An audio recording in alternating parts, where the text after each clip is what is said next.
Hi, everyone. Okay, so we already have a few attendees, so we can get started. Really quickly, I'm Sneha. I work at the comms and marketing team at AIcrowd. And I'm guessing, as all attendees know, this town hall is for discussing the data purchasing challenge. We'll be going through the things that have happened so far. We have the challenge organizer, Dominik, Johannes, and Sebastian. And Dominik will be presenting the reason for hosting this challenge and some ideas that he has on how to optimize for the solution. Dipam will be presenting a paper, and he'll also be sharing the key changes that have happened for round 2 and the reasons for those changes. We also have a few participant presentations from Gaurav Singhal, Leo, and Sergey. So we'll get started first. Yeah, Dominik, he is the head of research at ZEW, and you have the floor. Thank you very much, Sneha, and thank you very much, everybody, for being here today. Let me just share my screen. The main motivation for posting this challenge is that in reality, outside academic research, data never comes for free. So, and even practitioners know that much better than we do. Every time you want to run some machine learning pipeline, you usually have to get your hands on suitable data that is of high quality.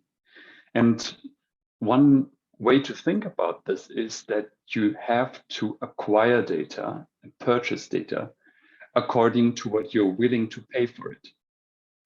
And that's actually not as simple as it sounds, because you actually have to get your hands on the data first to actually know how much it's worth. And that's actually something that poses a conundrum that everybody has when they want to do something with data, machine learning including. And the way we designed this challenge is to ask participants to develop clever methods to purchase data for a supervised learning task in terms of having data being labeled and this data being images. The overall setup is as follows. We have some images as well as labels for these images for a training data set. And we have some images that have not been labeled. Participants can work with this training data as they want, for instance, to do some pre-training for a predictive model. And then they have to design a purchasing function that determines which of these images should be labeled. We have 6 different classes for each image to be labeled. And this pre-training and this purchase function have limited compute power, meaning it's sort of like getting to the point where you can't do whatever you want. There is some limitation in terms of compute. And participants have to develop a purchasing function that allows the purchasing budget, meaning the number of images that can be labeled, to be modifiable. So it's in effect a code challenge where participants have to design code that fulfills the purchase function as well as the pre-training if needed. And then after the labels have been purchased, a prediction function is run on the combined data set consisting of the labeled training images as well as the labeled images that have been purchased. And the main focus of this competition then is to actually bend the curve, as we call it. So what you see here is a graph that shows the purchasing budget and the prediction quality that can be achieved with purchasing labels. And it's quite possible if labels are purchased smartly to push up this line here and to bend the curve even stronger. And the idea is to get the most bang for the buck in terms of purchase budget. And now for this graph, we hold the compute budget constant, but actually this graph is 3-dimensional in the sense that if compute budget is changing, then obviously you can also do different things in terms of bending the curve. And I'll just present some brief ideas of how to think about this problem and how it could be tackled. So the easiest thing would be, sorry for that. I first want to line out the challenges that this competition poses in particular. So basically the first challenge is, and it's quite obviously to computer science, is this computationally hard in the sense that choosing the ideal subset of a given data set is a hard problem. You have to choose k out of n observations, and that is exactly the binomial factor. And doing this is definitely not that simple. The other problem is that labeling by human labelers think of experts is never perfect. So you might have noise in the labels as well. And then last but not least, there might be distribution shifts between the training data set, the unlabeled data set, as well as the validation data set. And if you think about it like in real world terms, what we are talking about here in these images are production line images of metal sheets that have been analyzed by experts and have been labeled according to whether these metal sheets show some kind of fault, dents, scratches, and so on and so forth. And it's quite common that over time, production line changes. For instance, customers request different kinds of colors, the production machinery changes, and that generates distribution shifts. And this is quite close to a real life setting. We didn't use real life data because it's actually difficult to get your hands on these, but artificially generated data. And these challenges here that are outlined there are present in the data. We won't declare how much, but you can pretty much count on it. These are the kinds of challenges that data brings about. The first idea of how to tackle this problem would be just use the images, determine some measure of distance between these images, think of a similarity or clustering algorithm, and then basically sample according to these to this distance. And the idea would be, sometimes we don't need like 50 images of the same kind, but probably we need some of each kind in order to make the algorithm perform well in distinguishing between, say, these labels. And obviously, there are very many measures of distance and clustering algorithms and so on and so forth to do so. Now, this is sort of simplistic. It completely neglects the labels.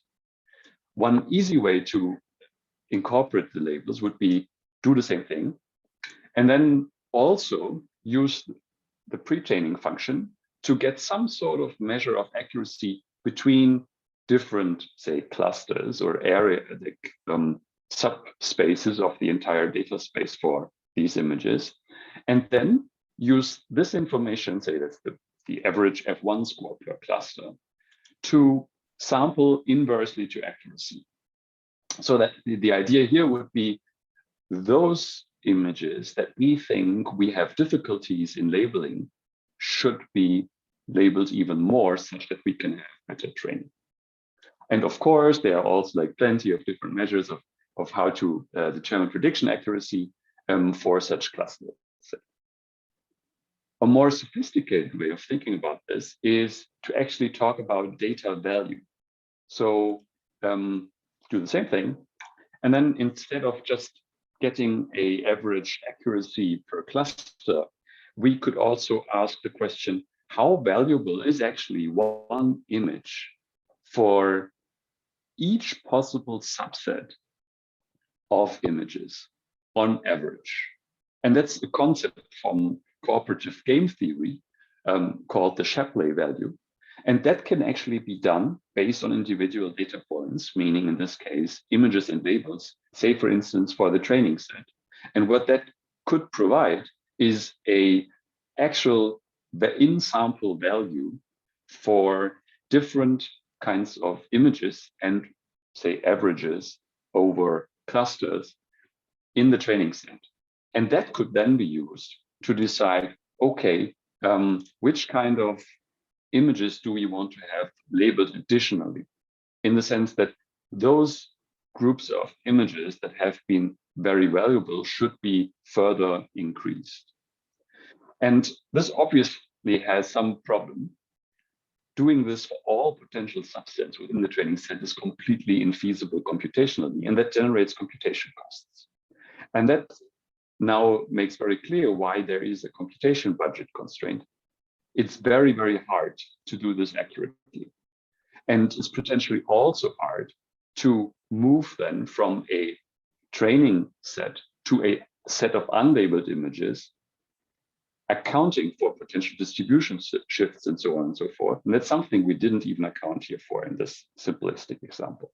So this is one easy way to think about this. And there's actually a growing number of data valuation techniques to do this kind of thing. And Dipam is going to be presenting one of them.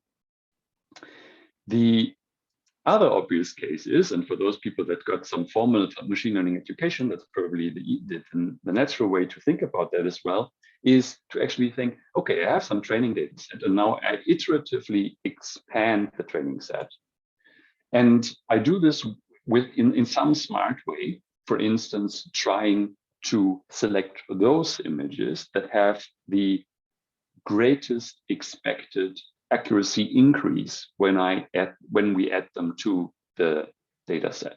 And that's actually what active learning methods try to do. And there's a large family of active learning methods out there. It's not necessarily clear there's one champion among these methods. And actually the state of the art is to combine different methods in terms of meta learning. But that's basically a more potentially disciplined approach as well to solve the problem that we have at hand. And this is just like a few ideas how this kind of challenge could be tackled. There's certainly many, many, many, many more out there. And for us, actually, the motivation to do this competition is to capture basically what can be done, to capture the state of the art. And we are very much interested not only in getting the one best method, but actually seeing a diversity of methods going in competition with each other and using all your experience and all your creativity. And then what comes out of that competition for us is basically this snapshot of what can be done at the moment for this class of problem. And that's something we want to incorporate in a structural economic model that we want to calibrate on this data set. And that's basically how this competition will also be used then to inform policy advice of how to actually get data markets off the ground, how to actually allow firms to get an estimate of what should they be willing to pay for different data sets and so on and so forth. So that's basically the key motivation for us to run this challenge. And now I'm handing over to Sneha again. Hi, so thank you for that presentation. And this sets up perfectly for the next presentation, which is Dipam going deeper into one of the methods of data valuation. So floor is yours. Just quick note, if any of you have questions, please feel free to populate the chat box with them. And once Dipam is done with the presentation, we will open the floor. So you can raise your hand and ask the question at that point as well.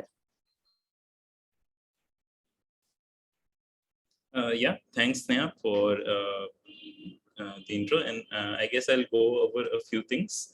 So first, I'll basically try to give some motivation for what were the changes done in round 2.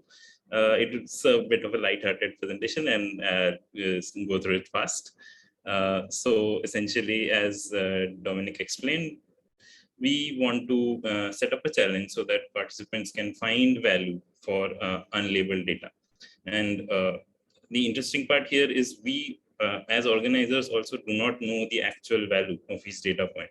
What we are doing here, we are setting up the challenge so that if participants do purchase the data of higher value, they bend the curve, they get those higher scores in the challenge. And that is essentially what was the motivation behind it. Maybe round 1 fully did not deliver on it, and that's why those changes are being made. So that's the motivation. And of course, I think we can talk about retrospectives later. So I'm also happy that a lot of ideas were shared about the self-supervised learning, data set specific augmentations and pseudo labeling. And secretly, we did check out some of the strategies that the participants were using. Of course, we will never share this with anyone, but that is something that probably they're ahead of right now.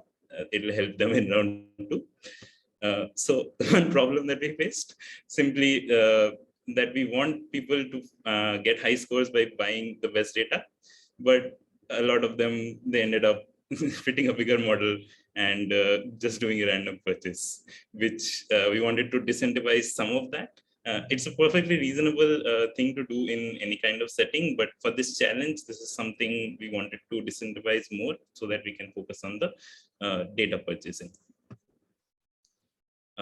So the main one of the main changes is that now this post-purchase training, this will be common. It will be a generic training pipeline for all the participants. So all the submissions will go through their own custom pre-training phase and purchase phase. But then the indexes that then the labels that they actually purchased, they use this to further train their models. Yeah, so as I mentioned, the main idea is like you do not want participants to rely too much on the bigger models. Of course, you can still use them during the purchase phase, but then those should yield the better labels as well. And that's the primary motivation. And you, of course, are providing this level playing field in terms of the final training pipeline.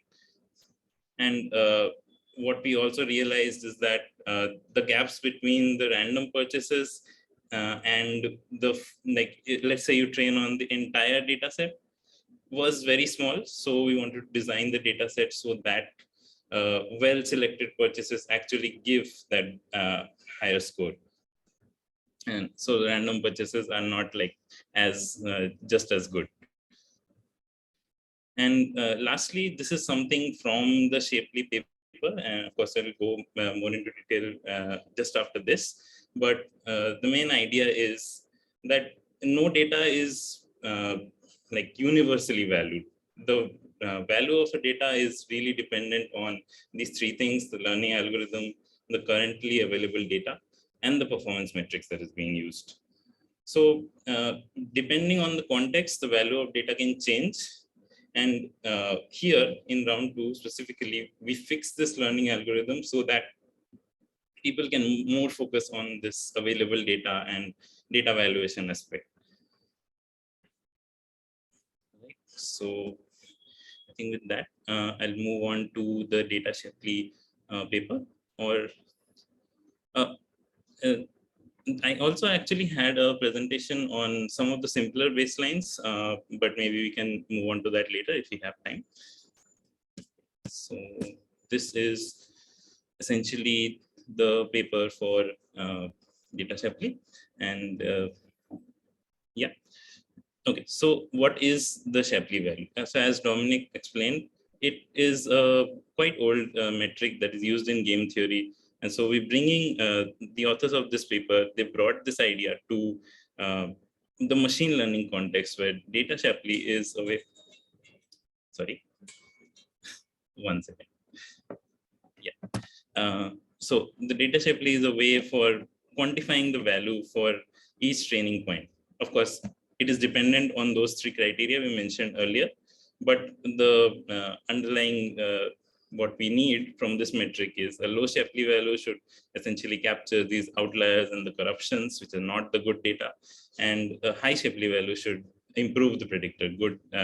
It should be the good data which trains the model faster, some things like that. Okay, so this is a very simplistic illustration of the problem where there are only 3 data points, but it's easy to see that essentially what this step is doing, it's removing one of the data points and then measuring what performance difference came from that change. So when this star is removed, there's actually an improvement in the performance here.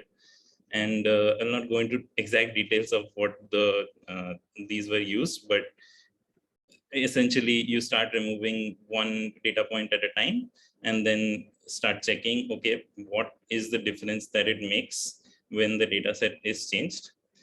Of course, what we can definitely infer from this is that if the data set is large, then of course this grows in the amount of compute that needs to be done. You think that you're training a machine learning model every time by removing one data point.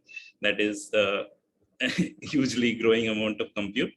And this paper also alleviates that by creating a more computationally tractable formulation. Yeah, so this is an example that they give, which I feel is pretty accurate and useful in the real world. So let's say 1,000 participants gave their medical history where they were diagnosed with heart disease.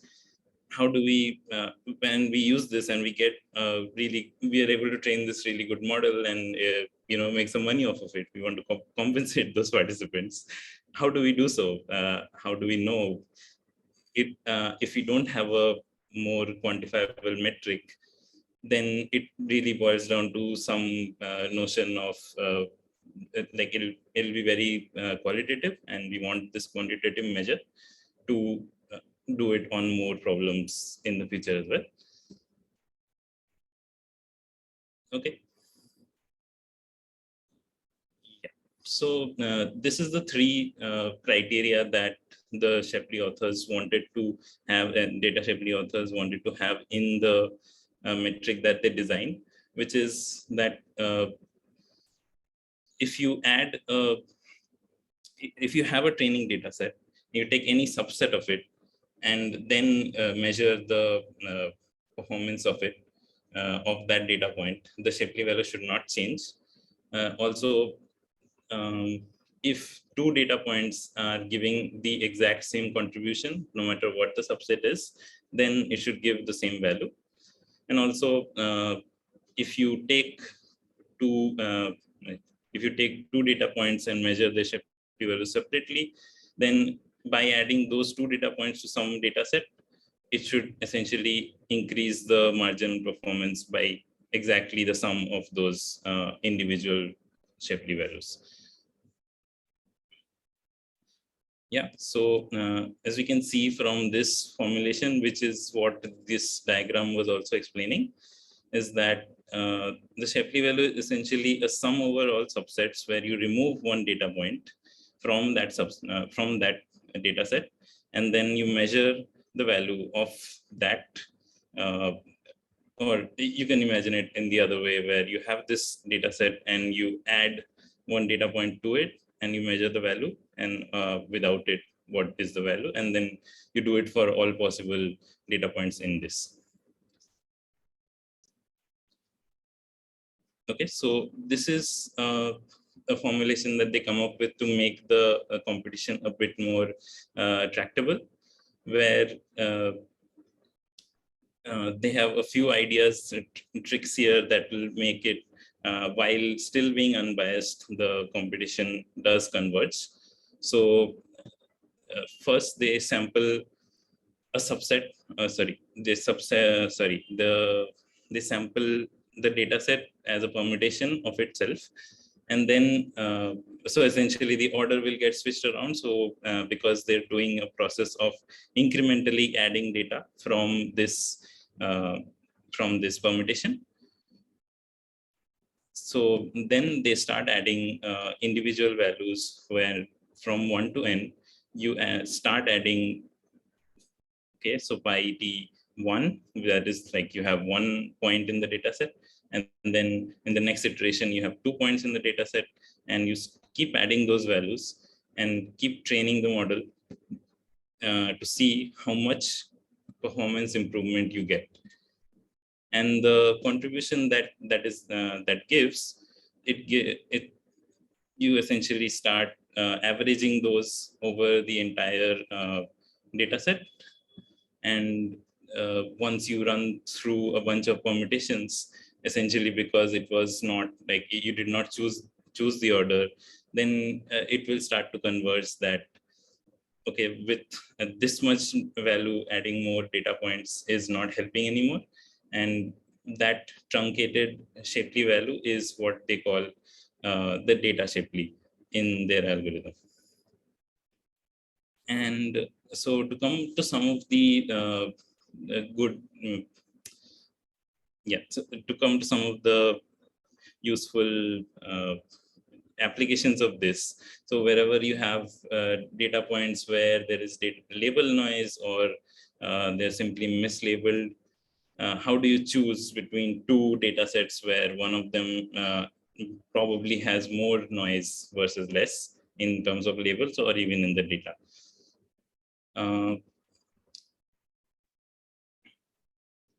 So one problem with this, which is what they solve with the next iteration of this, is that it really needs all the labels as well as the data. And as we know, in our competition, we don't have that. And in many real world situations also, you will not get access to the whole data set as well as the setting. So why am I explaining the Data Shapley then? So of course, to explain the other one, which will be more relevant to the competition, I need to explain this. So this next paper, distributional Data Shapley, this essentially tries to fix this, where the limitation that the Data Shapley only provides valuations for a fixed data set. So we do not want to just be limited to that. We want to have this algorithm so that it can just look at the data without the labels and still give a good estimate of the value of that data. Yeah, and they also do more computational tricks to make it run much faster than whatever was available in this setting, which is different from the Data Shapley setting, where they have access to the labels. Here they don't, but whatever they implemented, of course, this paper is about 2 years old already, but it is still a very fast method. Okay, and I think this one point that they mentioned in the paper is, I think, very important to this challenge as well, where I think we have a lot of good data scientists who are really good at optimizing the compute pipeline, make a really good trained model, and really squeeze the performance out of whatever data is available. But actually being able to value data is a very important thing in the industry as it's growing now. And that's the point that they make, that it is essentially will be very important across a lot of domains. So this challenge, as well as this overall field, should really help out. And people who are trying this now, they'll be ahead of the curve then that time. Yeah, so as explained, the Data Shapley is dependent on this a fixed data set, whereas what we want to do is we want to reduce the dependency of it on this first ingredient, which is this data set, and we want to go to a broader data that is sampled from a distribution. Okay, so how do we really do that? Of course, what they come up with is like as a first basis, a very simple idea would be to take a big data set and then sample from it some subsets of it, and then just run Data Shapley over sample from it such that you pick one of the data points and sample the rest of the data set accordingly, and then you run Data Shapley over multiple multiple samples drawn from this bigger data set. So you're essentially taking an expected value of the Data Shapley, and you can call that the distribution Shapley. But of course, as we saw that already, the Data Shapley is such a compute intensive thing, and then on top of that, you are suggesting to run on multiple subsets of the data set again. So that will be, of course, like really tremendous computational task. So how do we also make it faster while giving this good strong approximation guarantees in whatever setting we can get. I'll be honest, this paper is pretty math intensive, and I do not want to go too much into that in this town hall. So again, I am going a bit over the details here, but of course, if you have questions, we can surely take those after the presentation. So as expected, you can call to measure the expected value. We can have this weighted empirical average over subsets of the data set, which the problem is that it is very sensitive to this particular choice of data set that is taken. As we change the data set a bit, and the Data Shapley values changes a lot. So what we are doing, we want to eliminate this instability by taking this expectation over the random variable, which is the Data Shapley that we are formulating here. Okay. Yeah, and the good thing is that it still retains some of the important properties of the Shapley that we had discussed before. Yeah. Okay, so these are the two tenets, essentially two similar points where, let's say you do some kind of clustering on your data set, two similar points on those data sets should get similar scores, versus if the data set is, let's say, too small, then that Data Shapley value might shake a lot, but you don't want that. You want the distributional Data Shapley to be more stable. And if you have, even let's say you have two different distributions of data, if they are similar, then they overall give a similar value function. Okay, so coming to this, coming to the actual algorithm that they use. So how would you actually make this faster without running Data Shapley over a ton of subsets of a bigger data set?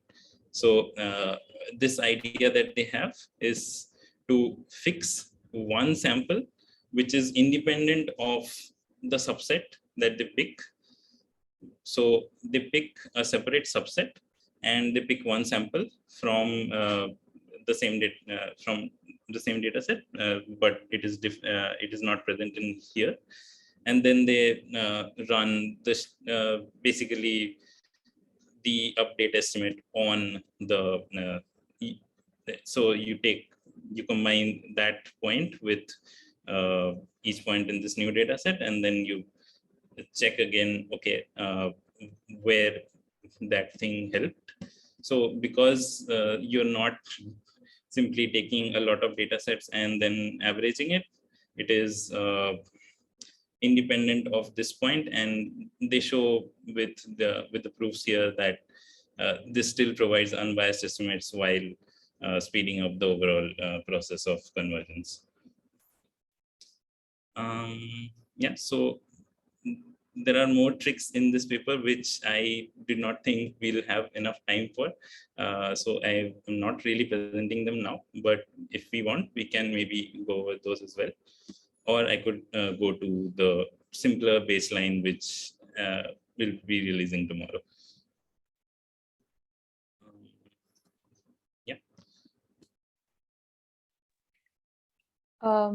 So we can open the floor for questions. Any of the attendees or even the panelists, if you have questions about what Dominik or Dipam have presented so far, please raise your hand, or you can drop a message in the chat.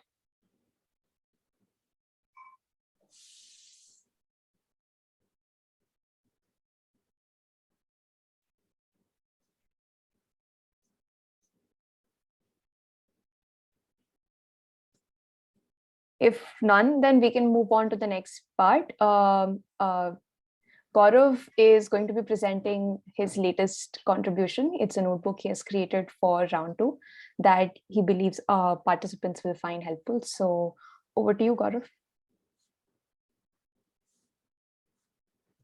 Okay, sorry. Thank you. I was on mute. I'll share my screen and I'll go through the notebook. It's mostly same as I shared, with the previous notebooks. It's just that since the motivation for round two is mostly for the purchase phase, and most of the part will be done by AIcrowd evaluation. So we just have to write the pre-training code and the um, finding the indexes for purchase phase. So this notebook will just help you to create a simple fill the skeleton that has been provided by AIcrowd, and um, fill it with the code, so which you can you know uh, create the model and make any judgment on the purchase phase. So it uses the same thing like log into AIcrowd, download the data set and run this magical cell, and download the data packages, create the data sets here.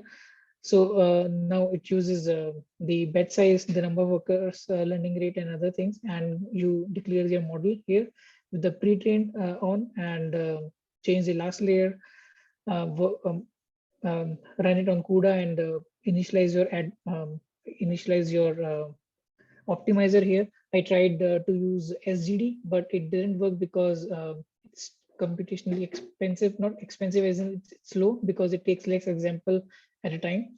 So Adam works well in this case. And in pre-trained phase, um, I'm just setting up some transforms that has been given by AIcrowd that work well in round one. So we don't have to like spend more time in finding more relevant augmentations, I believe. We can still do some, but the ones that are provided, I think, should be enough. Then creating the data set and uh, preparing the validation set as well, training on it, and uh, training on it and checking the performance on the validation set. It doesn't have much in terms of purchase, I would say. I'm using the same purchase code that has been provided here. It just that it provides the basic boilerplate code that will help you get started with the purchase phase, I believe. Uh, I'll not waste time on this, because a lot of people already know that. It's just that for the new round, the guidelines have changed. So this notebook will just follow the guidelines and help you create your development environment on Google Colab with respect to the purchase budget and time compute budget. So you can try here and you can get a T4 GPU that AIcrowd is using. So you can have the same experiment running on your machine.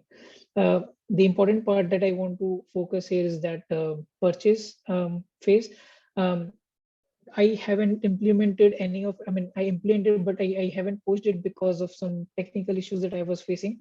Um, for what's worth trying, I can say that buying the underrepresented label, as Dominic already mentioned, and um, buying the labels which are hard to learn. For example, I see that with efficient net, nearly 19% of the scratch labels are already very well identified. So it doesn't make sense to buy the images which has the scratch label as predicted. So according to previous round, it would be much better if you'll buy the dent labels.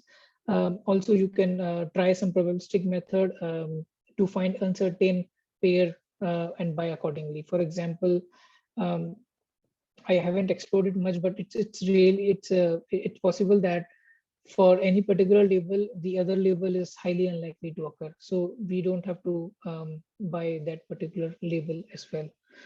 What's not worth is again sequentially buying from one data point to the other data point, and buying randomly is also not worth trying.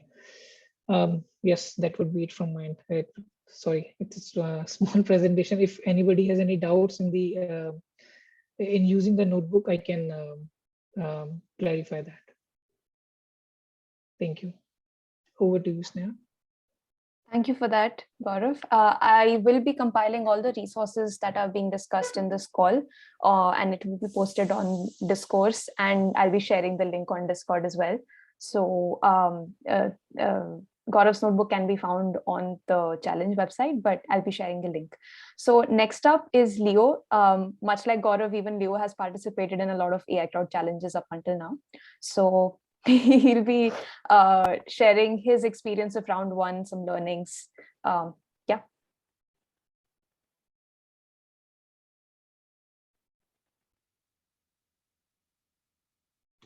Can you see my slides? Yes, we can see, yeah, the slides are visible. So can I start now? Yes. Okay, thank you. So this is just a quick experiment notes from me. Hope it helps lots you guys. So my name is Leo, and first, before I continue, trigger warning. I'm a QA scientist, not a computer scientist or statistician. Writing you on this stuff, I just think this problem is interesting and certainly will be faced by my company in the future, or maybe any company that doing ML in the future. But that's why I'm really curious how it will turn out. So in the round one, our challenge is to make a pipeline that can be run in under 3 hours, which I think is enough to make a good model, also make it open to any approach other than active learning, like, for example, semi-supervised method. So stuff that I tried on round one is just like from my netbook that I shared on AIcrowd, training on the model to make the best image representation, whether in prediction or latent space, which most of you already know is best by using pre-trained model and augmentation. Then use some known active learning method and some little modification. Then for the other method, also try fiddle around again for a semi-supervised learning, but currently the result is not optimized yet. And I scrapped it because of the nature of the round two that I think it made it impossible to implement. So here's my result on the round one using model efficientnet on before pre-train, some simple augmentation, and by method using active learning least confidence, some just little modification that made it into 80 A9 for accuracy score. I use pseudo label on the 10 because it's the part where the model better. I agree with Gaurav. All right, for round two, because of the new rule, we have to find a fast enough way to train the model and choose which data to buy.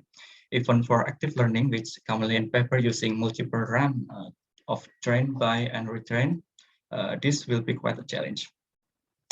And until now, this is my experiment result that I've tried. The best for me currently is the least confidence, but on the lowest sample, which maybe looks quite weird.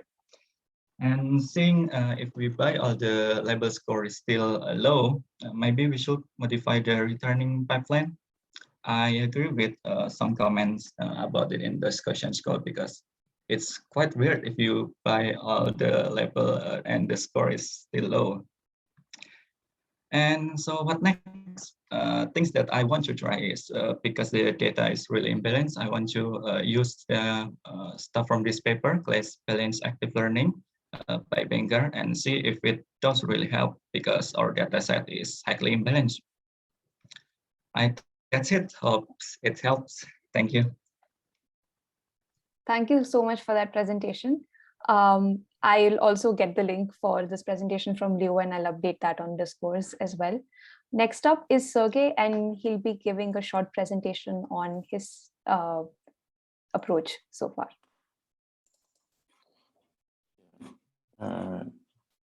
Can you see my screen? Yes. My name is Sergey. After first round, I was the fourth. Unfortunately, I didn't have time to solve round two yet, but I think it will be even more interesting, and I want to thank organizers for this interesting problem.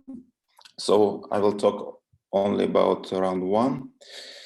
I used EfficientNet B3, and I trained for 5 folds, trained with reduced learning rate on plateau or cosine annealing learning rate, and cosine annealing was slightly better for me. But I saw that in round 2 there will be special trainer, so I think this doesn't matter. I use some simple augmentations like rotations and flips, and every fold I trained 15 epochs, and we have time limits, 3 hours, and I think that I can train more because of these limits. And in the end, I ensemble all predictions, and since we have to binarize predictions, I calculate some thresholds to produce the final results. Thresholds were calculated by out of all predictions on the training set. Okay, I think the interesting part of this problem is purchasing, the most interesting part here. But in round 1, I used a very simple strategy, really. I noticed that we have poor accuracy for 2 classes, dent small and dent large. So in the pre-training phase, I trained simple classifier and predict probabilities for unlabeled data set, and just sum of these probabilities and choose 3,000 samples by this sum. I mean, if this classifier gives some high probability, so probably these samples will have labels, dent labels. So how can we check if this algorithm can give good result? In local validation, we can choose all unlabeled data set and compare. Unlabeled data set was to 10,000 samples, but in my experiments, the boost from this 10,000 samples was not so big. I don't know why, but I wrote about it in discussions in the forum, and some people said that there should be more high boost, but I didn't get it. So and what I could do more, I could try more augmentations, try more backbones, like not only efficient net. I tried dense net, but it was not so good. And I didn't try pseudo labeling, but one of participants wrote that it can give a nice boost. Okay, so thank you. That's all from me. Thank you for that presentation. Again, the floor is open for any question and answers. For any questions, we'll provide the answers. If you would like to, if right now you're going through this and maybe once you're ruminating over the discussion points, if you still have questions, you can always post them on Discourse or Discord, and someone from AIcrowd team will respond to that. If we don't have any questions right now, I will give the floor back to Dipam, who wants to give a quick baseline walkthrough for round 2. So please raise your hands if there's any part so far that you have doubt about or you're not completely clear about.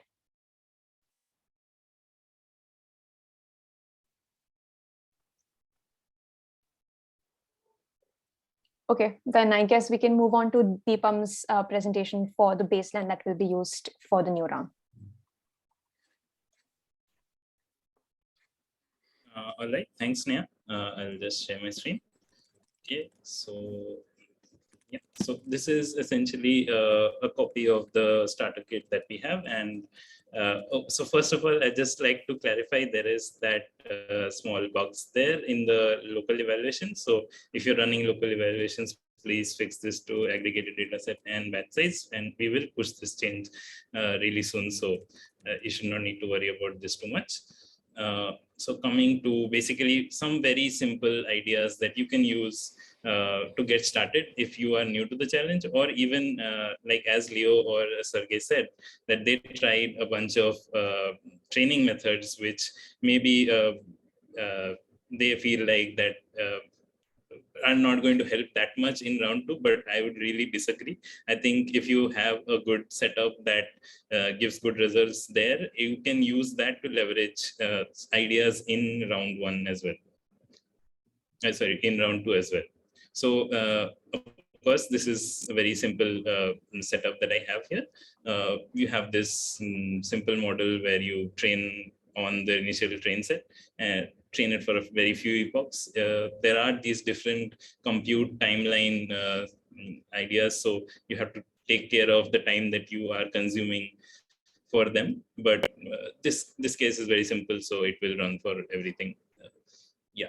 Then for the purchase phase, the idea is, again, I think Gaurav already said that random purchasing will not be good, and I do agree. It will probably not be good. So here I'm only purchasing 20% at random. The idea is very simple. Like, we want to at least take a small unbiased sample of the unlabeled set in case it is very different. And because you have your public set, you don't have access to the private set, you will not have access to the end of competition set as well. So there is that possibility that the data set varies a lot. So you should take this unbiased sample, maybe do some kind of active learning approach here. I'm not doing any of that, but you can always check the distributions, have some conditionals on them, and maybe design your strategies based on that. So here I just take a 20% random sample and then train further on that data plus the original. So this will just combine that. Then you predict those. Basically, we'll use these predictions to do some simple, very simple ideas that can be used for purchasing better labels. And some of them are already shared by Leo, I guess. Yeah, so one very simple one, which I feel is very helpful in almost any multi-label setting, is to have just purchase labels which have more labels. So, because this is very simple, fast implementation of just that. You take your take your outputs, and then you just sum them up to see that which ones have the more labels, and just pick a bunch of those. So here I'm picking 30%. You can always, like, probably you should have smaller values. Of course, this is a very simple baseline. Yeah, once you have that, then you can do some more other ideas as well. So here I'm again purchasing uncertain images. So where you have uncertain outputs, you pick some of those. And again, there can be so many definitions of uncertain, and what I'm using here is a very crude heuristic, and there can be definitely much better ideas here. The point is to, again, seed the idea so that you can experiment around with it on the public data set. So all I'm doing here is essentially to rule out any predictions that are out of, like, they're very confident, maybe they're close to 0 or close to 1, and then use that, okay, these are the number of uncertain predictions, and you sum up those values and normalize by the uncertain predictions that you had, and assign that to all the labels that you have not purchased till now. And those are, you pick those images which have the highest uncertainty score. Okay. And then the last idea here is to, again, so I'm having this one extra step of, once I have purchased all those new images, I will train a bit more with those new images as well as the original one. So this will improve the model if you have a better training setup here. Also, possibly if you have different setup like self-supervised learning, then getting these further predicted labels, they can be much nicer, and you can use these ideas in a much better way in that case. Yeah, and then here I've set up this very simple uniform target distribution that, okay, the data set is imbalanced, so how can we make it more balanced based on the predicted labels that we have? And again, this is a crude, simple, this is not the most mathematically sound way to do it, but it's very fast. So basically, you predict all the labels and then just pick the ones which are closest to the target distribution. So you have your target distribution and you have the distribution of the purchase levels that you already have. And then you subtract them to get, okay, if you have too much of one of them, you don't want that. And you have too few of one of them, you want that. So in this multi-label setting, you want to give this score to each label, okay, which one will help me balance the labels more or match it to this target distribution, whatever target distribution you want. And essentially that is what this is running. And yeah, that's pretty much it for the simple baseline. Great. Does anyone have any questions regarding this baseline that Dipam just presented?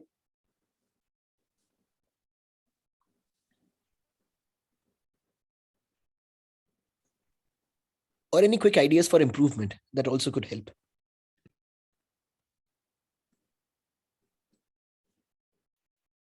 Should I answer that? Yeah, but it would be good to kind of hear from the participants as well, right? Yeah.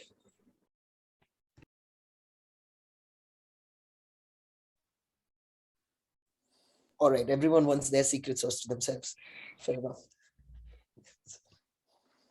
We have cool community prizes. So in case you still want to contribute your fantastic idea, please feel free to do so in Discord or in Discord also. I'll also like to say that we probably want to release that Shapley baseline. It seems to be a bit too slow right now, and I'm trying to get it to work, but I don't think you should wait for us. You should implement it yourself. And I think that will be a pretty solid idea for the competition, as well as if you're interested in this field, it will be a really good starting point.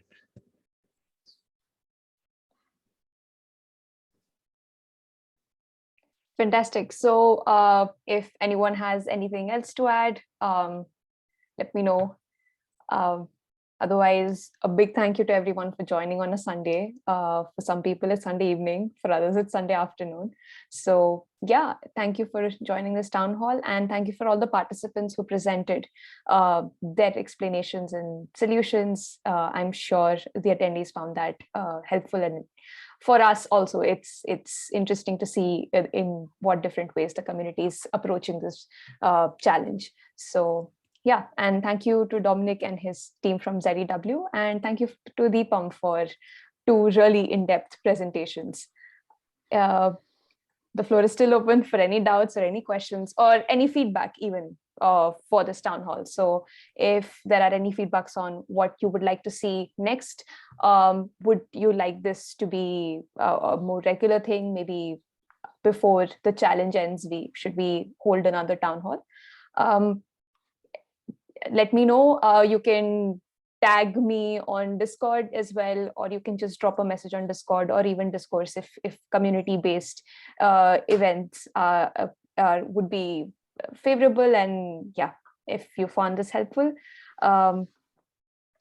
you can, oh, by the way, if any of you, 1 second, just really quickly, let's, if everyone is okay with it, can you turn on your camera so that I can take a quick screen grab and we can share it on our social?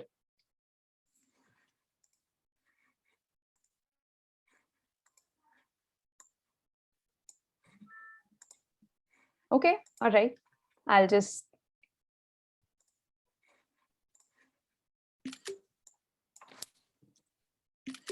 Fantastic. Thank you so much for joining. And we're always available on our forums and the server. So hope to see you guys soon at the end of round 2, and or if you want it before round 2 ends as well. Until then, bye, good night, or good evening. Bye. Thanks, everybody. Have a nice Bye-bye. evening. Thank you. Bye. Bye. Thanks everyone. Bye.